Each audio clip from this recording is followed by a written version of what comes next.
Wow, that has to be one of the greatest episodes of Game of Thrones ever. That had me on my feet like, come on, she doesn't even go here. The trial of 7 has come to a bloody end, so much so that I had a stab counter for Dunk. And by the end, I was like, it's just a flesh wound. There's a lot to cover in this week's episode, from Dunk's origin story, some clues on why Sir Arland is drunk all the time, and did Prince Mar purposely try to kill his brother. And because this battle is so quick, we'll be taking a look at the background to see some of the other fun little details that happen. All this and more will be discussed, but please note there will be no spoilers beyond this episode. Before we begin, I write, edit, and produce these videos all by myself. So every comment, like, and subscription really helps the video get into that YouTube algorithm. So make like Aerian's shield and smash that like and subscribe button. The episode opens on our 7 warriors arranged in a circle like that of the Faith of the Seven.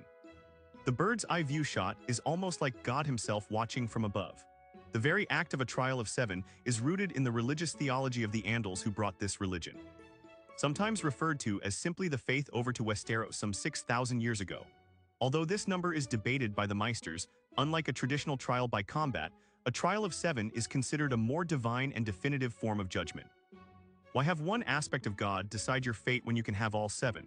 It should be noted that although the religion is called the Faith of the Seven, they still believe in one God, one that is composed of 7 aspects or faces. And you'll hear them use the word gods, even though technically it's only one. The gods will let us know.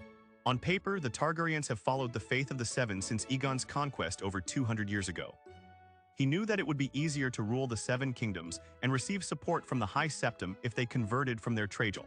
Behind the scenes, though, the Targaryens maintained several of their old religious customs, such as incestuous marriage.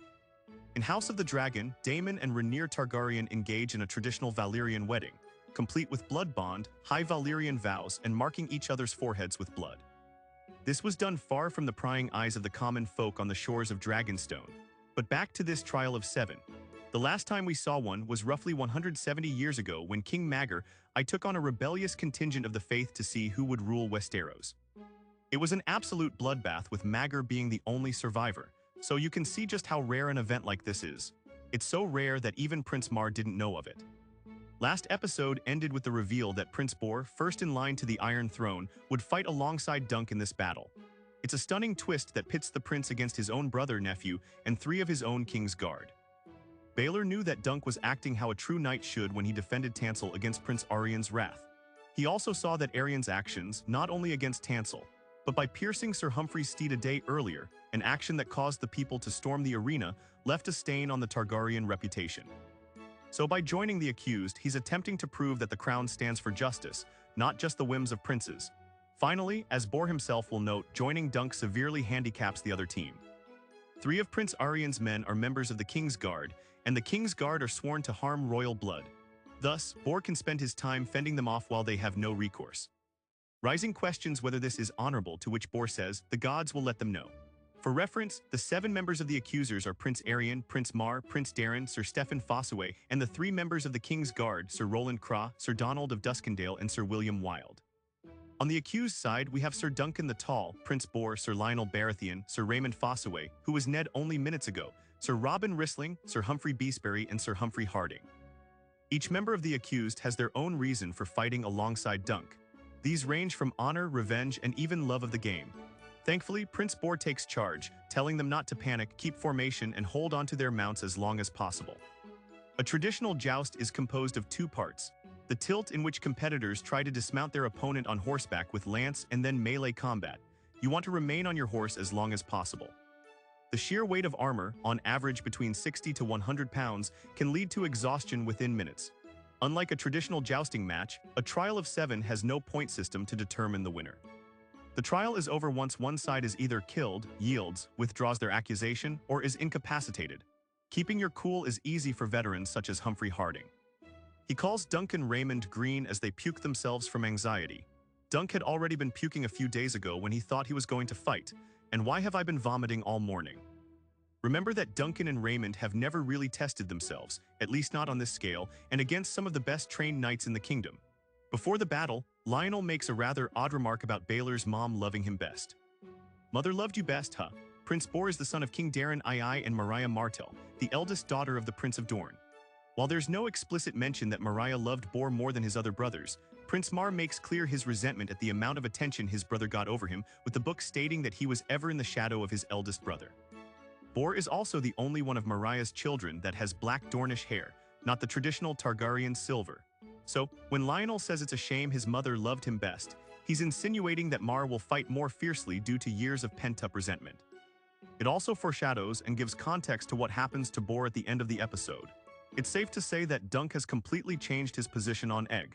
From a kid he initially wanted to go away, he's now saying he best be here when he gets back. He'll even do a call back to episode 2, threatening to hunt him down with his dog if he runs off. You best be here when I come back. You best be here when I get back. Enough. Proceeding over the trial is a Septon from House Ashford. Septons are priests of the faith of the Seven, and considering this trial's religious element, it makes sense he kicks it off, stating that the Seven will peer inside our mortal hearts to find the truth. He'll invoke the aspect of the warrior to grant victory to the innocent and reveal the falseness of the guilty. Now, the direction of this episode has to be one of the most fascinating aspects of the battle. The director could have easily cut to all the knights battling it out across the battlefield. Instead, director Owen Harris focuses on Dunk, literally putting us inside his helmet as the sounds of the chaos and crowd drown out around him. It makes for a claustrophobic feel, seeing the battle transpire through his perspective, one in which you never know where the next attack will come from. As the horn signals the joust to commence, we get a brief shot of Prince Daeron, Mar's eldest son and brother to Aryan, who was forced to take part in the trial. Last episode, he promised Dunk that he'd leap off his horse after the first tilt and play dead on the ground. So, bold strategy, Cotton. Let's see if it pays off for him. You'll notice a quick shot of the green feather on his helm. Not only did this help others identify him, but green is symbolic of the young untested knights who have never seen real combat. Laughter green BOYS. In fact, Raymond Fosway would famously change the red apple on his shield to green to differentiate himself from his cousin, stating he'd rather be green than rot. As the horn blares, Dunk hesitates from the stands. Egg yells for him to go, and soon he's off face to face against the bright flame himself. Unlike traditional joust, squires are not allowed to help once a trial of 7 has commenced. This is why you'll see Egg in the stands instead of on the front line. Once a knight's lance is broken, they can remain on their horse but can switch weapons. While Dunk is physically larger and stronger than Aryan, the odds couldn't be stacked more in favor of the young prince. Aryan has the best weapons, armor, and steed one could ask for. That's not to mention the years of training by Westeros' finest warriors. Dunk, on the other hand, has the cheapest equipment and was trained by an old drunk. But as Lord Ashford stated in episode 2, sword and shield do not make a knight. The battle begins with an injury that would surely kill a lesser man. Part of Aryan's lance lodges in Dunn's torso. In the background, we can see a member of the King's Guard beating the out of Sir Humphrey Harding. It's pure chaos and difficult to tell what's going on. But before Dunk can even get his bearings, he's knocked out by Aryan's Morning Star. We flash back 13 years earlier to the aftermath of the Battle of Red Grass Field. This was the final decisive battle in the Civil War that was known as the First Blackfyre Rebellion. It pitted the current King Daeron II against his half-brother, the bastard Daemon Blackfyre. In fact, we'll hear young Dunk refer to him this episode as the Black Dragon. Daemon believed he had a stronger claim to the throne based on 3 major points. First, Daemon was bestowed by then King Aegon IV the Valyrian steel sword of Blackfyre, a blade that had been passed down from king to king since Aegon the Conqueror. Second, Aegon IV legitimized all his bastard children, allowing their last names to be Targaryen by law. And third, there were questions surrounding the legitimacy of King Daeron's parentage, which if true, meant he had no claim to the throne. Long story short, this led to a brutal civil war in which the loyalist forces of King Daeron under the command of Prince Bor defeated the rebellious Daemon at the Battle of Redgrass Field. We can see King's Landing in the background as Daemon was on his way to seize the throne with his army. A young Dunk can be seen scavenging in the aftermath of the battle, picking up pieces of metal to be exchanged for coin. You'll notice a slew of arrows scattered across the corpses of the dead. One of the more significant aspects of this battle was a Brynden Rivers and his elite force of 300 archers known as the Raven's Teeth. Raven is kind of a cheeky name since Brynden Rivers will eventually become the three-eyed raven who we've seen in House of the Dragon and Game of Thrones. In my past videos, I've speculated that he might even be taking forms of people around the Ashford tournament, such as the fortune teller, as he possessed the ability to glamour others into thinking they were looking at someone else. Dunk finds a knight from House Hightower crushed under the weight of his steed. During the Battle of Red Grass Field, House Hightower took half its troops to fight alongside the Loyalists and half to fight alongside Daemon, ensuring that whoever won, they'd be on the victorious side. In fact, in the second Duncan Egg Nola, Sir Eustace Osprey grumbles that if Hightower and Tarbeck and Oakhart and Butterwell had lent us their full strength instead of trying to keep one foot in each camp, it could all have turned the other way. So it's kind of ironic. We have a member of House Hightower here who's now fencing between life and death. It's here we're also introduced to Rafe, a fellow street urchin from Flea Bottom. This is a character who isn't mentioned until the third Nola, the Mystery Knight. The book is purposely vague on Dunn's life at the time. It only states that Dunk hung around 3 other kids known as the Little Monsters, Rafe, Pudding, and Ferret, and that later he'd be saved by Sir Arlen. Anything other than that was made up for the show. We'll hear Rafe mention Ferret and Pudding as they make their journey back to King's Landing. Rafe tells Dunk not to kill the crushed man as he could be used for ransom, but alas, he does not make it.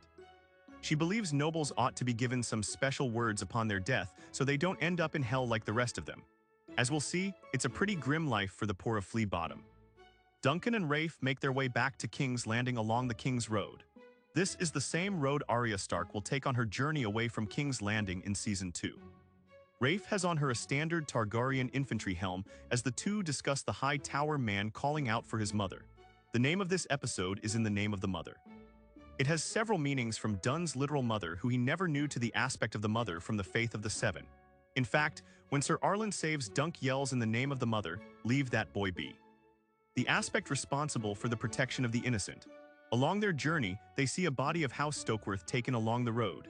It's possible this is the body of Lord Stokeworth, who 3 years prior Sir Arlen had bested in a battle at a melee at King's Landing. In fact, this is one of the ways Prince Boar is reminded of Sir Arlen of Penny Tree. He overthrew Lord Stokeworth in the melee at King's Landing. Flea Bottom is just as rat-infested as ever as the wounded from battle use the streets as their own triage. This is where they meet a one-handed, corrupt member of the City Watch named Allister. You might remember it was Daemon Targaryen who once commanded the gold cloaks of the Watch, but this guy's cloak is so dirty it hardly looks gold at all. Allister isn't in the book, and this whole story of Rafe and Dunk saving up to Flea Bottom was created just for the show. But I like the detail of this guy having one hand. It could mean he lost the other for stealing or even striking a member of the royal family. Rafe and Dunk received 2 silver stag coins for their scavenging, which is the 3rd highest coin denomination in all of Westeros. However, the smith won't take these Blackfire leather straps, which I interpreted as not being welcome in King's Landing. And just a little attention to detail here. I love the man writhing in pain as he's being treated to his wounds in the background. Dunk and Rafe are saving up to leave Westeros for the free cities across the narrow sea in Essos. We've seen such free cities in Game of Thrones and House of the Dragon like Bravos, Volantes, and Pentos. For them, anything is better than the slums of King's Landing. But the thought of Dunn's mother coming back for him gives him reason for pause. A thought which Rafe thinks is stupid. If Dunk wants a family, he can't wait around for it. He's got to go out there and get it. This might be what spurs Dunn to later follow Sir Arlen, the man he'll later call his family. The next morning, we'll see Dunk, this goat. He has a love for animals. We've seen him petting his horse and even this rat last episode. It's these small moments that really endear us to him and paint him as a kind of gentle giant. With the end of the war, fares for travel outside the city have doubled, leaving Rafe and Dunk back to square one. They're stopped by Allister, who wants his ale skin back, something Rafe nicked off him a day prior. This ends up with him finding their stash of coin. They probably spent months, if not years, saving this up. So when Allister decides to steal it, Rafe fights back and gets her throat slit. This is when Dunk first meets Sir Arlen of Penny Tree. This man is totally intoxicated, and his rescue of Dunk is anything but a good example of professional swordsmanship. It's real, brutal, and dirty, mimicking the literal pigs alongside them. This gets at the root of Sir Arlen's knighthood. He's helping those in need because of his knightly duty. He's not seeking fame or coin. He literally kills these dudes and goes back to drinking. In almost every scene, we'll see that Arlen is drunk. If you paid close attention, you might have seen this small helm engraved by Sir Arlen's camp. In the book, Sir Arlen's nephew and squire at the time, Roger of Penny Tree, was killed at the Battle of Red Grass Field, which happened just days prior. The purple flowers on his grave are the same kind Dunk leaves on Arlen's grave in Episode 1. So it's very likely that Arlen uses drink to ease the loss of his nephew. A common theme of the episode is not being there to protect those in need. This is why Dunk apologizes to Rafe after her death, and why he'll apologize to Prince Boar as he collapses to the ground. It's also the catalyst for him wanting to become a knight. Perhaps one day he can help the innocent like his hero, Sir Arlen. With a gash in his leg from the corrupt watchman, Dunk follows Sir Arlen. We'll see more star and large tree motifs throughout the journey, 2 symbols found on Dunk's shield. I like this image of Dunk whittling a stick, just like we saw Egg do. After countless drunken nights and following Arland on his hedge knight journey, Dunk eventually collapses and is told by Sir Arland to get up. This transports us back to the Ashford battlefield. The battle is just as chaotic as we left it. Dunk is absolutely clobbered in the head by Arianne's Morning Star, only to then be knocked senseless by Mar on horseback with his mace. Although we will see moments later Mar brutally dismounted by Sir Robin Rissling using a lance he's picked up off the ground. Dunk is able to mount Arianne, and this is at least 250 lb of man with close to 100 lb of armor on top. It would be absolutely suffocating. From the stands, Egg watches in horror as Dunk is stabbed multiple times through the body, including his leg and hand. In fact, I counted at least 9 times a blade penetrates his chain mail and into his skin. The dagger used to stab Dunk through the hand is the same one Arianne used to smash the walnuts last episode. Also in the stands are Lords Manfred Dendarian and Terrell, both houses whom Sir Arland had served. We'll see that it's our boy Raymond Fosway who knocks Arianne off Sir Duncan. Raymond's subsequently pummeled by his cousin Stefan coming from the other side. But I think the turning point for Dunk is this absolutely brutal slash through Arianne's unprotected inner thigh. This could easily hit an artery and lead to Arianne's death. In fact, Mar upon seeing this calls out for his boy, but he's held back by Sir Robin and Sir Lionel. And check out the broken antlers on Lionel's helm. Dunk is absolutely drained and collapses. Arianne calls for him to yield as Dunk nearly passes out. If Dunk is incapacitated, the accusers will win and he will be deemed guilty. In fact, Arianne calls out that Sir Duncan is dead, prompting the hornblower to almost end the trial before the voice of Sir Arland rouses in Duncan the power to get up. Even the entire crowd cheers him on. Dun gets Arianne to the ground, and there's something ironic about the shield that's supposed to protect the prince being used to beat him to a pulp. We'll see his helm flip open, revealing his bloody carved dragon-like teeth. It is in this moment that Arianne yields. As Dunk drags him over to the nobles, we can see a few battles in the background. Mar takes on Robin Rising and Lionel Baratheon as Raymond confronts Stefan. But when Arianne officially withdraws his accusation in front of the nobles, the horn is blown and the trial is over. And I love how Dunk just tosses him aside like trash. The episode's final scene shows Steely, Peyton, and Raymond taking care of the savagely wounded Dunk. In fact, that initial lance wound drove the rings of this chain mail deep into his flesh, and Steely will need to cut the mail right off him. Although the accused were victorious, they sustained the most deaths. Both Sir Humphrey Harding and Sir Humphrey Beesbury, the two brothers-in-law we saw in the Battle of the Humfer from Episode 3, perished in the first charge. In the book, Sir Beesbury is said to have been killed by Donald of Duskendale. Darren is said to have sustained a broken foot after his horse stepped on it, and Sir William Wilde, one of the 3 members of the King's Guard, was carried from the field, unable to feel anything. In walks Prince Bor, and even though Dunk is in tremendous pain, Dunk kneels telling the prince, "I am your man." This is the equivalent of a formal offer of service. While Dunk has no lands and no master, he's offering Blor the most valuable thing he owns, his life and his skill in combat. By telling Bor he is his man, he's also acknowledging he owes his life to him. Without Baelor's participation, the trial would have never happened. Baelor promises to send over Maester Yorwell to treat Dunk after he has tended to Prince Mar. The tragedy of the scene is that it looks like Baelor is about to accept Dunk as his man until he asks for help taking off his helm. There they uncover the grievous extent of his injury. The entire back half of his skull has caved in, the result of a devastating mace hit to his gorge. He collapses onto the ground as the episode cuts to black. Since this is a non-spoiler video, I won't say whether or not he's dead, but judging by the wound, I think you can make a pretty good guess. Remember Darren's dream of Dunk in front of a dead dragon? Could this be what the dream meant all along? But what you're probably wanting to know is if Prince Mar, who hit his brother in the back of the head, purposely tried to kill his brother. Maybe in an effort to get closer to the throne. Well, we know Mar held resentment for his brother. There's no evidence to support that he wanted his brother dead. In fact, there's evidence to the contrary. Mar never wanted Arianne to have a trial of 7 in the first place. And when Bor reveals himself to fight alongside Dunk, Mar wonders if his brother's taken a leave of his senses. Mar never wanted to battle his brother, let alone kill him. And even if it was on purpose, that still leaves 5 others ahead of him in line to the throne. That's because the royal family uses a system of succession called primogeniture, meaning the eldest male child succeeds the throne. This is in contrast to what Viserys Targaryen tried to do with Rhaenys over 100 years ago by having his eldest daughter take the throne. That system was called absolute primogeniture, and it's what the British royal family currently uses. If Bor is indeed dead, it completely changes the history of Westeros. It also means Egg is one step closer to the throne. But what does this mean for Dunk? He's been cleared of guilt, but what will become of him? No doubt he'll be known as a legendary knight after this battle, but at what cost? Will he continue on as a hedge knight or perhaps take up service in some royal house? We'll just have to tune in next week to find out. Now, I turn it over to you. What did you think of this week's episode? I want to hear your thoughts and theories in the comments below. Thanks for watching. Be sure to like and subscribe. And for more bad takes, you can follow me on Twitter and Instagram at ThinkStoryIt. Until next time, remember, Daddy loves you very much.